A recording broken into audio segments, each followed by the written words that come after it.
অবশেষে জাতীয় কবি কাজী নজরুলের পাশেই চিরনিদ্রায় শায়িত হলেন ওসমান হাদি। শেষ শ্রদ্ধা জানাতে ঢাকা বিশ্ববিদ্যালয় এলাকায় লাখো মানুষের ঢল, অশ্রু সিক্ত চোখে সহযোদ্ধাদের বিদায়।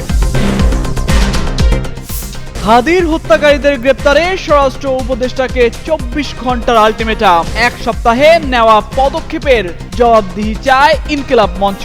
সহিংস কর্মকাণ্ড না করার আহ্বান। বড় ভাইয়ের ইমামতিতেই সম্পূর্ণ হলো হাদির জানাজা। এই জুলাই যোদ্ধার ভালোবাসায় কানায় কানায় পূর্ণ সংসদ ভবন এলাকা। হাদির সন্তানের স্মরণে কাঁদলেন উপস্থিত জনতা। হাদিকে স্মরণ করে অগ্রগতির পথে হাঁটবে গোটা জাতি। মানিক মিয়া অ্যাভিনিউতে সংক্ষিপ্ত বক্তব্যে প্রধান উপদেষ্টা মাথা নত না করার অঙ্গীকার। জ্বালাময়ী বক্তব্যের কারণেই টার্গেট করা হয় হাদিকে। হিট লিস্টের শুরুতে রাখা হয় এই জুলাই যোদ্ধার নাম। হত্যার পুরো ছক কষে আওয়ামী লীগের স্লিপার সেল। প্রকাশ্যে হাদিকে হত্যা ইস্যুতে জাতিসংঘের বিবৃতি, সবাইকে শান্ত থাকার আহ্বান ফলকার তুর্কের। গুরুত্বপূর্ণ ব্যক্তিদের নিরাপত্তায় সরকারকে প্রয়োজনীয় ব্যবস্থা নিতে আহ্বান।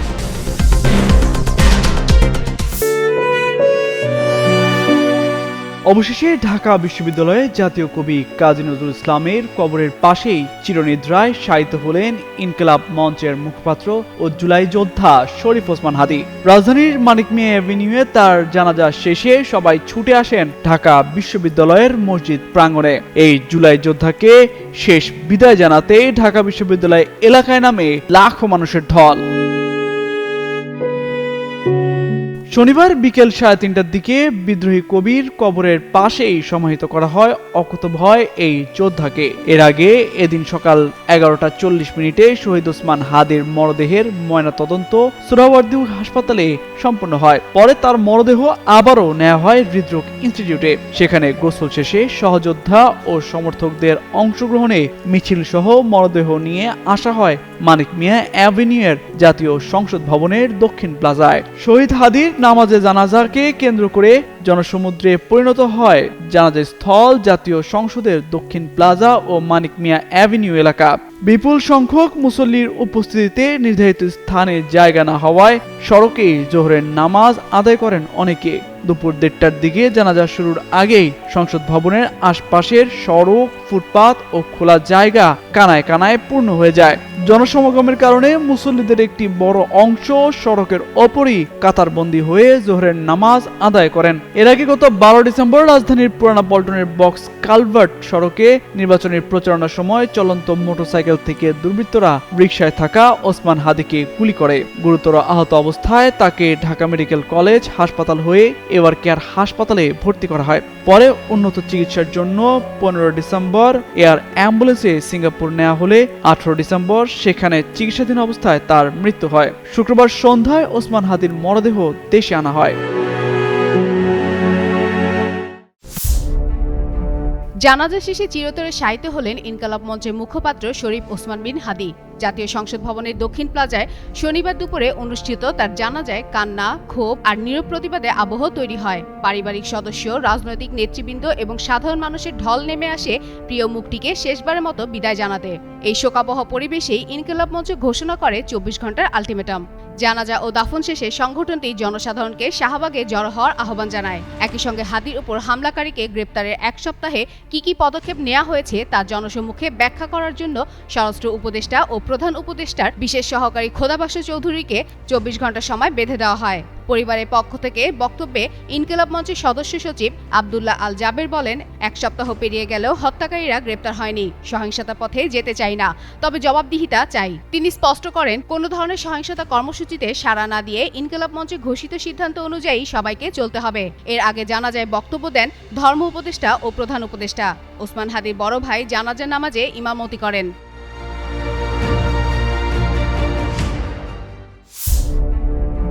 জুলাই গণঅভ্যুত্থান উত্থানের সম্মুখভাগের যোদ্ধা ও ইনকিলাব মঞ্চের মুখপাত্র শহীদ শরীফ ওসমান হাদিকে অশ্রুসিক্ত বিদায় জানালেন লাখো জনতা।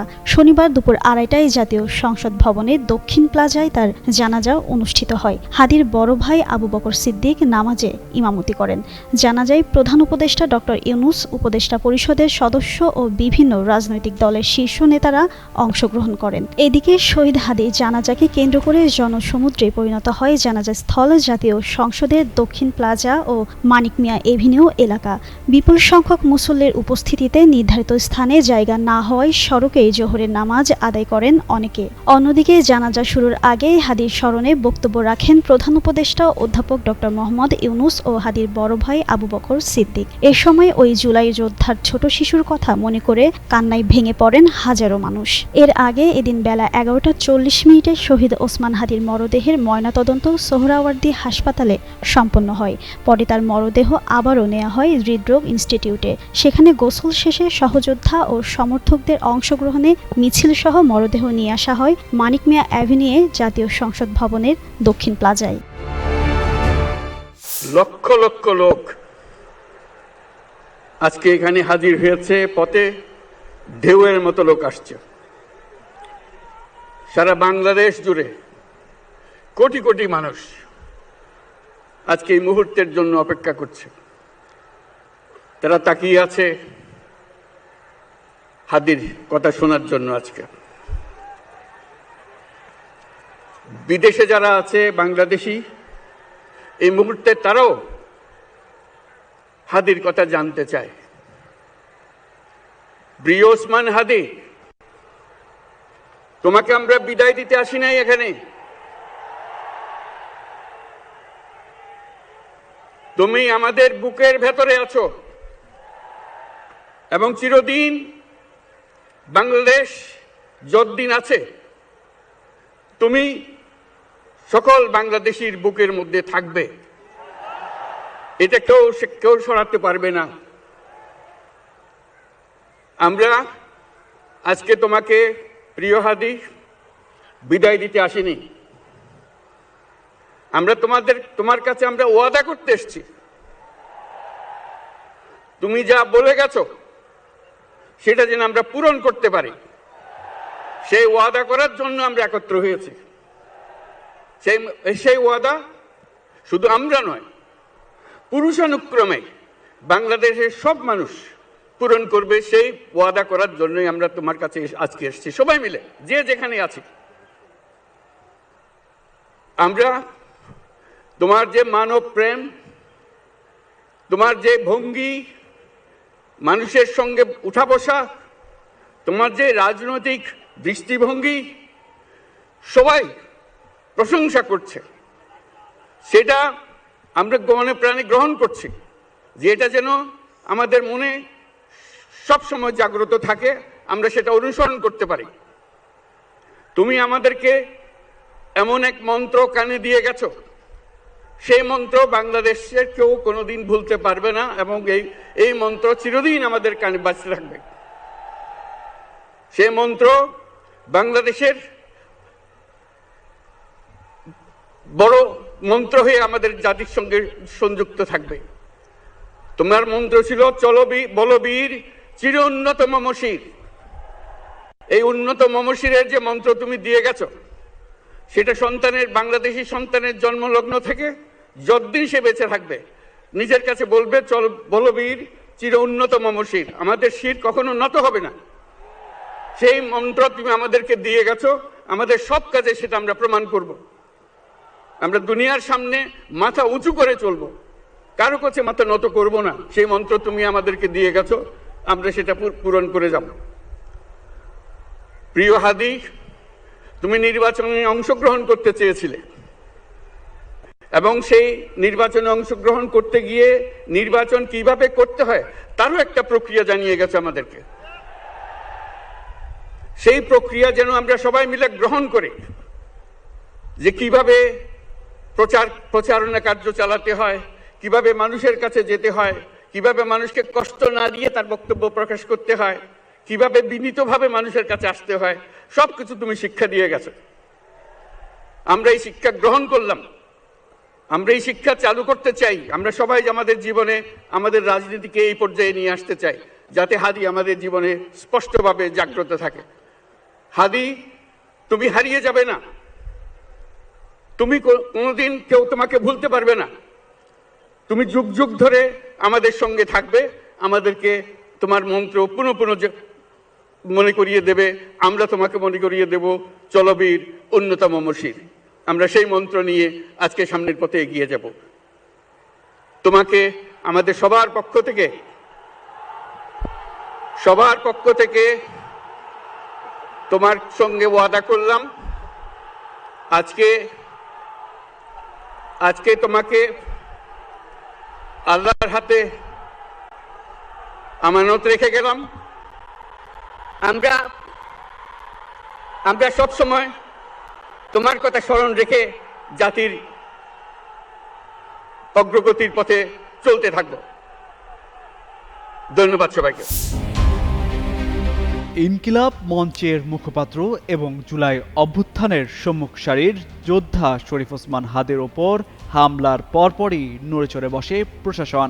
এরপরই এই হত্যাকাণ্ড নিয়ে বেরিয়ে আসতে থাকে একের পর এক চাঞ্চল্যকর তথ্য। এর মধ্যে সামনে এসেছে হাদি হত্যার সন্দেহভাজন মাস্টারমাইন্ডের নাম। হত্যার নেপথ্যে ঢাকার কেরানীগঞ্জ উপজেলার সাবেক চেয়ারম্যান শাহিন আহমেদ ওরফে শাহিন চেয়ারম্যানের নাম উঠে এসেছে গোয়েন্দার প্রতিবেদনে। কিলিং মিশন বাস্তবায়নের অর্থ এবং অস্ত্রের যোগানদাতা ছিলেন তিনি নিজেই। এছাড়া চাঞ্চল্যকর এই হত্যাকাণ্ডে শাহিন চেয়ারম্যানের সহযোগী হিসেবে আরও কয়েকজনের যোগসূত্র থাকতে পারে জানতে পেরেছে তদন্ত সংশ্লিষ্টরা। গোয়েন্দা সংস্থার দায়িত্বশীল একটি সূত্র জানায়, শাহিন চেয়ারম্যান ছাড়াও হত্যাকাণ্ডের সঙ্গে জড়িত সন্দেহে নিষিদ্ধ ঘোষিত সংগঠন গোপালগঞ্জ জেলা ছাত্রলীগের সাবেক সভাপতি আব্দুল হামিদকে হন্যে হয়ে খুঁজছে পুলিশ। প্রাপ্ত তথ্য অনুযায়ী হাদির উপর হামলার পর ঘাতকদের ঢাকা থেকে সীমান্ত পর্যন্ত পালিয়ে যেতে সহায়তা করেন হামিদ। জুলাই বিপ্লবে শরীফ ওসমান হাদির ভূমিকা এবং গত বছর 5 আগস্টের পর থেকেই তার বিভিন্ন বক্তব্য ও সামগ্রিক কর্মকাণ্ডে ফ্যাসিস্ট আওয়ামী লীগ চরম ক্ষুব্ধ ছিল। দলটি হাদিকে আওয়ামী লীগ এবং তাদের দোসরদের জন্য বড় বিপদ হিসেবে চিহ্নিত করে। এরপরই হিট লিস্টের প্রথম টার্গেট হিসেবে হাদিকে হত্যার ছক কষা হয়। স্থানীয়রা জানান, শাহিন আহমেদ দীর্ঘদিন ঢাকার দক্ষিণ কেরানীগঞ্জ থানা আওয়ামী লীগের সভাপতি ছিলেন। তবে তিনি মাফিয়ার ডন হিসাবেই বেশি পরিচিত। শেখ হাসিনা আমলে তিনি ছিলেন সাবেক বিদ্যুৎ ও জ্বালানি প্রতিমন্ত্রী নসরুল হামিদ বিপুর ডান হাত। 5 আগস্টের পট পরিবর্তনের পর প্রভাবশালী আওয়ামী লীগ নেতাদের অনেকের মতো শাহিন চেয়ারম্যানও সীমান্ত পার হয়ে ভারতে চলে যেতে সক্ষম হন। সম্প্রতি তিনি দেশের মধ্যে আওয়ামী লীগের হিট লিস্ট প্ল্যান বাস্তবায়ন করতে বিভিন্ন অ্যাপসে মুঠোফোনে দেশে থাকা স্লিপার সেলের সদস্যদের সঙ্গে যোগাযোগ শুরু করেন। আইনশৃঙ্খলা বাহিনীর একজন কর্মকর্তা যুগান্তরকে জানান, কয়েকটি হোয়াটসঅ্যাপ কল এবং খুদে বার্তার সূত্রে হাদি হত্যায় শাহিন চেয়ারম্যানের সম্পৃক্ততা পাওয়া গেছে। ঘটনার আগে এবং পরে কিলারদের সঙ্গে পলাতক ছাত্রলীগ নেতা হামিদের একাধিকবার যোগাযোগ করার প্রমাণও মিলছে। শরীফ ওসমান হাদি হত্যা মামলার তদন্ত প্রসঙ্গে জানতে চাইলে ঢাকা মহানগর পুলিশের অতিরিক্ত কমিশনার শফিকুল ইসলাম শুক্রবার রাতে জানান, সর্বোচ্চ গুরুত্ব দিয়ে মামলাটি তদন্ত করা হচ্ছে। খুব শিগগিরই এই ঘটনার মাস্টারমাইন্ড সহ পরিকল্পনাকারীদের সবার নামই জানা সম্ভব হবে। তামজিদ মির্জা, যুগান্তর নিউজ। আসন্ন জাতীয় সংসদ নির্বাচনের ঢাকা ৮ আসনের সম্ভাব্য স্বতন্ত্র প্রার্থী শরীফ ওসমান হাদিকে হত্যার ঘটনায় ফুঁসে উঠেছে পুরো দেশ। বৃহস্পতিবার হাদির মৃত্যুর খবর গণমাধ্যমে প্রকাশিত হওয়ার পরপরই রাজধানী সহ দেশের বিভিন্ন স্থানে বিক্ষোভ শুরু করে বিক্ষুব্ধ ছাত্র জনতা। শাহবাগে অবস্থান নিয়ে হত্যাকারীদের বিচারের দাবিতে স্লোগান দেন হাদি সমর্থকরা। এদিকে ইনকিলাব মঞ্চের আহ্বায়ক শরীফ ওসমান বিন হাদির হত্যাকাণ্ডে গভীর উদ্বেগ প্রকাশ করেছে জাতিসংঘ। একই সঙ্গে এই হত্যাকাণ্ডের কারণ অনুসন্ধানে বাংলাদেশ সরকারকে দ্রুত ও নিরপেক্ষ পুঙ্খানুপুঙ্খ ও স্বচ্ছ তদন্তের আহ্বান জানিয়েছে সংস্থাটি। এক বিবৃতিতে মানবাধিকার কমিশনার ফলকার তুর্ক দেশে শান্তি বজায় রাখা এবং দায়ীদের জবাবদিহিতা নিশ্চিত করার উপরও জোর দেওয়া হয়েছে। জেনেভা থেকে পাঠানো ওই বিবৃতিতে জাতিসংঘের মানবাধিকার কমিশনার বলেন, গত বছর বাংলাদেশে ছাত্র জনতার গণ আন্দোলনের বিশিষ্ট নেতা শরীফ ওসমান বিন হাদির হত্যাকাণ্ডে তিনি গভীরভাবে মর্মাহত। তিনি উল্লেখ করেন, গত সপ্তাহে গুলিবিদ্ধ হয়ে আহত হওয়ার পর গতকাল সিঙ্গাপুরে চিকিৎসাধীন অবস্থায় মৃত্যুবরণ করেন হাদি। এই ঘটনার প্রেক্ষিতে ফলকার তুর্ক সবাইকে শান্ত থাকার এবং সহিংসতা থেকে বিরত থাকার আহ্বানও জানান। বিবৃতিতে তিনি বলেন, প্রতিশোধ কেবল বিভেদকে আরও গভীর করবে এবং সবার অধিকার ক্ষুণ্ণ করবে। একই সঙ্গে তিনি অন্তর্বর্তী সরকারকে হাদির মৃত্যুর কারণ নির্ধারণে দ্রুত, নিরপেক্ষ, পুঙ্খানুপুঙ্খ ও স্বচ্ছ তদন্ত পরিচালনার আহ্বান জানান। পাশাপাশি দায়ীদের বিরুদ্ধে যথাযথ আইনি প্রক্রিয়া ও জবাবদিহিতা নিশ্চিত করার তাগিদও দেন। বিবৃতিতে ফলকার তুর্ক আরও বলেন, আগামী ফেব্রুয়ারিতে অনুষ্ঠেয় জাতীয় সংসদ নির্বাচনের আগে জনজীবনে গুরুত্বপূর্ণ ব্যক্তিদের নিরাপত্তা নিশ্চিত করতে সরকারকে প্রয়োজনীয় ব্যবস্থা নিতে হবে। এর আগে ত্রয়োদশ জাতীয় সংসদ নির্বাচন ও গণভোটের তফসিল ঘোষণার পরদিন 12 ডিসেম্বর জুমার নামাজের পর রাজধানীর বিজয়নগরের বক্স কালভার্ট রোড এলাকায় মোটরসাইকেলে আসা দুই সন্ত্রাসীর গুলিতে মারাত্মক আহত হন ওসমান হাদি। রিকশায় থাকা অবস্থায় তার মাথায় গুলি লাগে। প্রথমে তাকে ঢাকা মেডিকেল কলেজ হাসপাতালে চিকিৎসা দেয়া হয়, পরে অবস্থার অবনতি হলে তাকে এভারকেয়ার হাসপাতালে ভর্তি করা হয়। সেখান থেকে উন্নত চিকিৎসার জন্য সরকারিভাবে তাকে সিঙ্গাপুরে পাঠানো হয়। তবে সেখানে চিকিৎসাধীন অবস্থায় বাংলাদেশ সময় বৃহস্পতিবার রাত 9টা 45 সিঙ্গাপুর জেনারেল হাসপাতালে তিনি মৃত্যুবরণ করেন। চিকিৎসাধীন অবস্থায় সিঙ্গাপুরে মারা যাওয়া ওসমান হাদির মরদেহ বহনকারী ফ্লাইট দেশে পৌঁছেছে। শুক্রবার বিকেল 5টা 48 ওসমান হাদির মরদেহ বহনকারী বিমানটি ঢাকার হযরত শাহজালাল আন্তর্জাতিক বিমানবন্দরে অবতরণ করে। এ সময় অন্তর্বর্তী সরকারের উপদেষ্টা ও বিভিন্ন রাজনৈতিক দলের নেতারা তার প্রতি শ্রদ্ধা নিবেদন করেন।